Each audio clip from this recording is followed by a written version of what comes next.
So let's say you want to follow Christ and you're already living with someone in a romantic relationship, you're cohabiting. What should you do?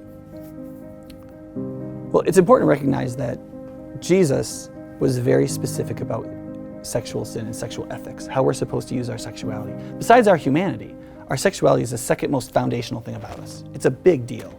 And Jesus never acts as though what he tells us about our sexuality is optional. It's not optional. We need to find a way to obey Jesus in our sexuality.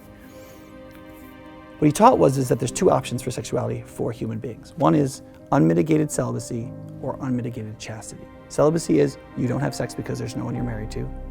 Chastity is you have sex only with the person you're married to. The reason Christians reject cohabitation as a functional way to live in accordance with Christ is because if you love somebody and you're romantically attached to them, it is unpracticable to live together with them and to also fulfill the sexual ethic Jesus has put in front of us, right? So where do you go from here? There's a couple options. One is, maybe you should just get married right away. Maybe you know everything you need to know, and you know they're the kind of person that you want to marry, and maybe you just need to get married, right? That's one option. Two is, maybe you need to live apart. The most common objection that I hear is, but we can't afford it. Well, that's not true. You could afford it before, and you could afford it now. But in addition to that, my church always opens a home to the other cohabitant. And if you are part of a local church and you enter it because you're part of the body of Christ, and you say, look, I feel like we should live apart. I want to obey Jesus sexually. I don't have a place to stay. Your church will find you a place to stay. And if it doesn't, come to mine and I will find you a place to stay. There are options if you really want them, right? The third is commit to celibacy for a short period of time until you make a decision, right? Or chastity. I mean, don't have sex and figure it out. Now, what do you have to figure out? Well, the reason you probably cohabited in the first place was to figure out if you're compatible. But cohabitation is actually statistically a really unhelpful way to figure that out. Couples that have cohabited have 50% higher divorce rates, more domestic abuse, more single parenting, more sexual affairs, lower rates of marriage. I mean, you name it, it's not a great way to figure it out. The best way to figure it out is to just do pre-marriage counseling.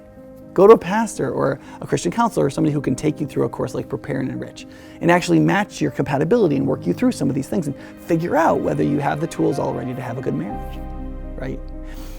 If you really want to find out if you're compatible, you'll do that, and it'll take about 3 sessions. It won't take 6 months or 2 years of cohabiting. So it's also a lot cheaper, not just financially, but you won't waste each other's time. You have no right to devour the young and youthful, fertile years of another person if you don't intend to engage in a comprehensive union with them. And that's also one of the reasons why Christian faith teaches so strongly against cohabitation. Because we are meant to have a comprehensive and complete union with the other person. Thinking that we can just have sex with someone or just have sex and then share rent with somebody misunderstands and completely reverses God's purposes for men and women in comprehensive union. Some things are meant to be a la carte. You can have a fork without a knife, but some things have to work together like an engine. You can't have a piston without a cylinder. You can't run an engine without all the parts functioning together. And marriage is supposed to be a comprehensive union in which everything fires together.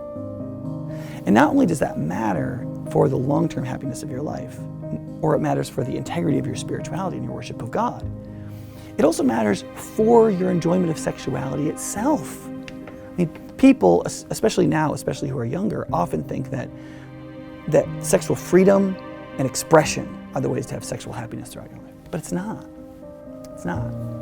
Constraining sexuality within a relationship of comprehensive covenantal trust and security creates the environment for the unleashing of sexual freedom and expression with each other.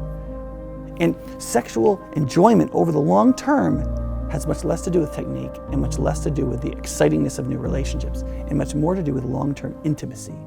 The union of two souls around a shared life with all its concerns and difficulties and sacrifices and tragedies, and being with each other through all those things and to be committed to each other through all of that raises the intensity of everything that happens in your relationship, including the frequency and enjoyment of sexuality. God's purposes in rejecting cohabitation and drawing you towards a comprehensive union is for your good. It's for the flourishing of all people, and it's for His glory. If you're willing to trust Him in these hard things, He will bring about goods that you have not imagined. And most of the goods He does are counterintuitive. They're the opposite of how our natural mind thinks. Only by walking through them in obedience, with all the pain and difficulty of doing so, does he give us the good he wants to give us. Does he do good to all people? And does he shape us into the kind of people we're meant to be in Christ?